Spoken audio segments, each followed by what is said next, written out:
we know that we're just two regular guys that are just out having a romantic adventure. And we want it to feel like while you're watching it at home or at work or wherever, that you can be like, man, like if they can do it, I could book a flight and go jump off waterfalls. Or whatever that looks like in your life, whatever the thing is that you want to do, we just wanted to show that all you have to do is go out and do it.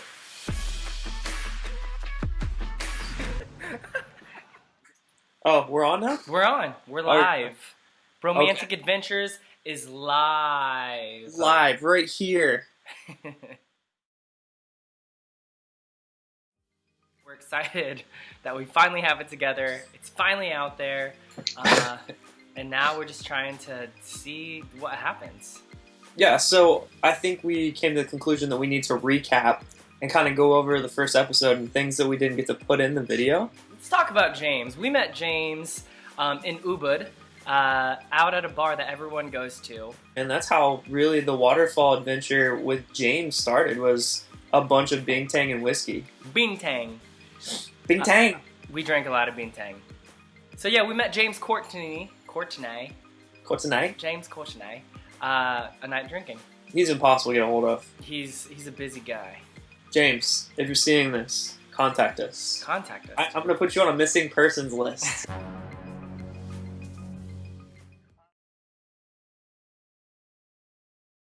Bromantic Adventures. The number one question we're getting is, what the hell is Bromantic Adventures? What are you doing? Like, what is the point of this? I think really Bromantic Adventures is about showing that with not much money, not the best equipment, you can go out on a trip and just like book it for super cheap and stay in hostels and get really good footage and or do like very adventurous things. And I would say too, like the big thing that we wanted was to take you on the adventure and narrate through it what we did. We really wanted to give everyone a chance to go on the journey with us and feel like you're there, but more importantly, feel like you could do it yourself. Yeah, and I think that's a big thing too. Like most people don't step out of their comfort zone. What it really took was just us booking a flight. Once we booked the flight, on our way to like doing stuff and looking up stuff online. I don't think that we really realized how dangerous it was. I didn't realize how dangerous it was until I was hitting the bottom every time on the second waterfall. Right. I was like doing everything I could to slow myself down. It was just every time I hit the bottom, I was like, dude, if I break a leg right now, I mean, yeah, it was we're pretty stuck. From where we were staying, it was a solid 2.5, 3 hour motorbike ride. Put in this scenario though. Let's say you jump off and you break your leg on the biggest waterfall. Okay. Those rocks, we would have to climb up. Oh yeah. Climb over we'd have to go through the rapids 2 or 3 times. Yeah. Then we'd have to go up that damn fucking really not so fun trail all the way down and then go to the village. And then have a 3 hour motorbike. And we can't stress this enough. G'day, our guide and friend, was so helpful. Like we couldn't have done it without him. He just had a birthday recently. We'll have to tag him again. G'day, what's up, man? Happy belated. Miss you, dude. Happy belated birthday. And so we were dressed like this. Like we had like tank tops and like a towel, and we were just like, let's just go, like board shorts and sandals. Like we're just gonna go find it.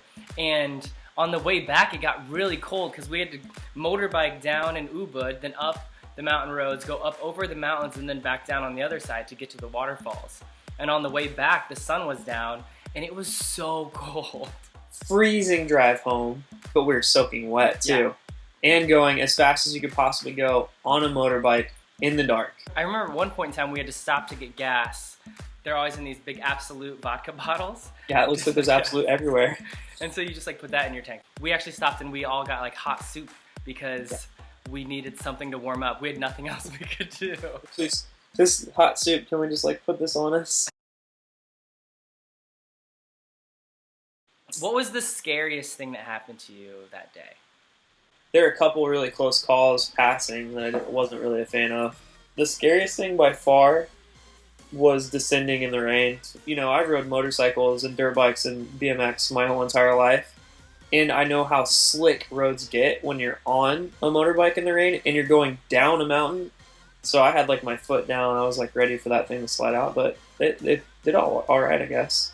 We definitely don't capture in the video how sketchy riding motorbikes is. And we did it a lot. Like, we rode in the rain, which is not the best idea, but unavoidable. Part of the traffic things is you're always like weaving in and out of traffic constantly, and you have to be aggressive, and if you don't, it's more dangerous. There are no rules on the road. There's no rule. There is one rule. Don't be white on a motorbike in Bali. Blonde hair and blue eyes and muscles. You don't. So, I mean, and it's a normal thing, and I experienced this in Vietnam and some other places. If you're on a motorbike and you look like a tourist, they will pull you over and they'll try to extort money from you. It's a fact. Give you a ticket or a fine for a ridiculous amount, and then they're like, do you want to pay this? Like, how are you going to pay this? And then they're like, do you have any money on you? It's just like one of those things. And it's annoying, but it's true. Is that a cat? Can you hear the cat feeder? Jesus. I'll edit that out. I don't know what the long-term goal is. I mean, obviously we want to document like the places that you can go that a lot of tourists don't know, and like the places that I think a lot of people are afraid to go because they don't have any friends that have been there. In general, I'm not stoked to go travel and stay in hotels. Like, I want to go and actually experience what it's like to be there and meet some cool people along the way that are like, you know, want to paddle out with us or go to a waterfall with us. And I think that most people travel like a tourist, and we travel more like adventure blogger. I don't know, because we were told multiple times to hike a volcano.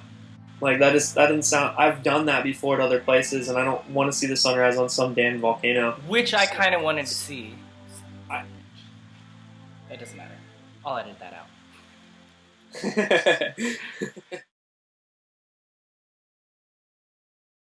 out. We focus on experience, and we focus on people.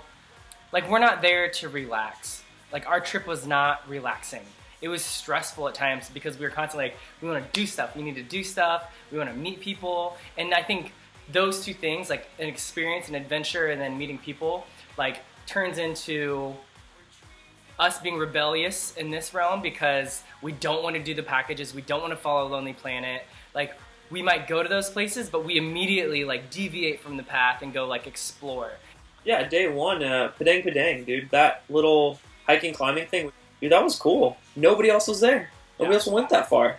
And then I think the other side of it with people, like, we were very people oriented. Like, we played the hi game. Like, we made a point to say hi to everyone. Constantly talked to people in bars, on adventures, and that naturally led to like partying, and it naturally led to hearing people's stories, and also finding out other adventures and things we could do because of other people's experiences. How many places did we start dance parties? Nobody was dancing, and we started it. We have no footage on this, but Parker and I started multiple dance parties. Like, think about a boring wedding reception, and then like the two guys who get on the floor, the two wedding crashers, that just start like this whole movement. At one point in time, we were on the stage at a bar, and we were like doing moves, and everyone was following us. Yeah. I don't even dance. We'll just say Indiana. Indiana dancing. Indiancing sometimes. We'll edit that out. Yep. We've been very transparent with the fact that we're not really sure what Bromantic Adventures is. It's just two friends who wanted to create something. We wanted to share something. We wanted to show people our experience and hopefully invite people to have their own experience, or at least to see the parallels in their lives and what jumping off of waterfalls can look like for you.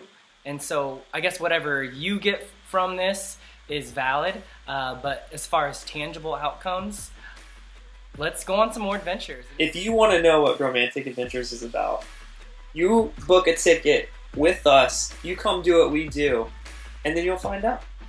So yeah, I think that pretty much covers everything. Any final thoughts?